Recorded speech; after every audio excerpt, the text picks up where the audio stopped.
Hello friends, എല്ലാവരും happy അല്ലേ? ഞാൻ എൻ്റെ വിഷുദിന വിശേഷങ്ങൾ പങ്കുവയ്ക്കാനായിട്ട് വന്നതാണ് കേട്ടോ.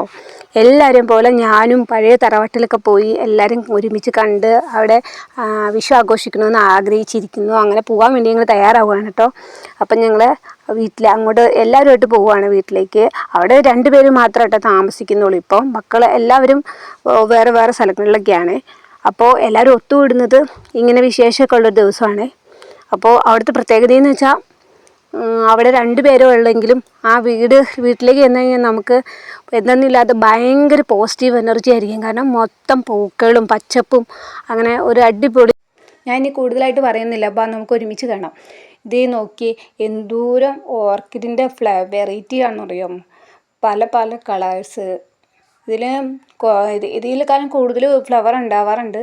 ഇപ്പം മഴ പെയ്തപ്പോൾ അങ്ങോട്ട് കുറേയൊക്കെ പൊഴിഞ്ഞു പോയി. അതും ശരിക്കും നല്ല ഇലച്ചെടികൾ അങ്ങനെ ഒരുപാട്. ഇത് വീടിൻ്റെ സൈഡ് വശം കേട്ടോ. ഫ്രണ്ടിലേക്ക് പോയി ഇത് എടുത്താൽ ഇത് ഫുൾ എടുക്കണമെങ്കിൽ ഒരു വീഡിയോ മതിയാവത്തില്ല, അത്രയ്ക്ക് ഭംഗിയാണ്. ഫ്ലവറും ഇലച്ചെടികളും ഇതുപോലെ ഫുള്ളും നിൽക്കും കേട്ടോ. ശരിക്കും ഇതൊക്കെ എനിക്ക് പോലും ഇത്രയും പരിപാലിക്കാനൊന്നും പറ്റില്ല. ഇത് അവരെങ്ങനെ പരിപാലിച്ചുകൊണ്ട് പോകുന്നതെന്ന് ഞാൻ ആലോചിക്കുന്നത്. ഈ ചെടികളുടെ പുറകെ മക്കളുടെ പുറകെ നടക്കുന്നത് പോലെ നടക്കുന്നത് നല്ല അടിപൊളിയായിട്ട് നോക്കണത്.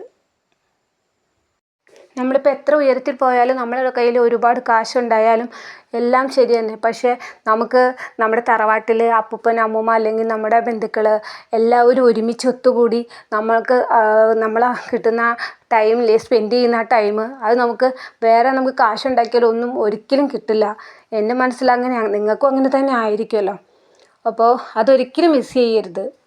പിന്നെ ഞങ്ങളിവിടെ എല്ലാം വന്നപ്പോഴേക്കും തന്നെ എല്ലാം ഫുഡൊക്കെ റെഡിയാക്കി വെച്ചിരുന്നു കേട്ടോ. പിന്നെ നേരെ ഞാൻ കിച്ചണിലേക്ക് പോയപ്പോൾ മീൻ ഫ്രൈ ചെയ്യുമായിരുന്നേ. അതിൻ്റെ ഷോർട്ട് വീഡിയോ ഞാൻ ഇന്നലെ ഇട്ടിട്ടുണ്ടായിരുന്നു. ആരൊക്കെ കണ്ടെന്ന് അറിഞ്ഞൂടാ. പിന്നെ എല്ലാവരും പായസം പപ്പടം ഒക്കെയല്ലേ കഴിക്കുന്നത്.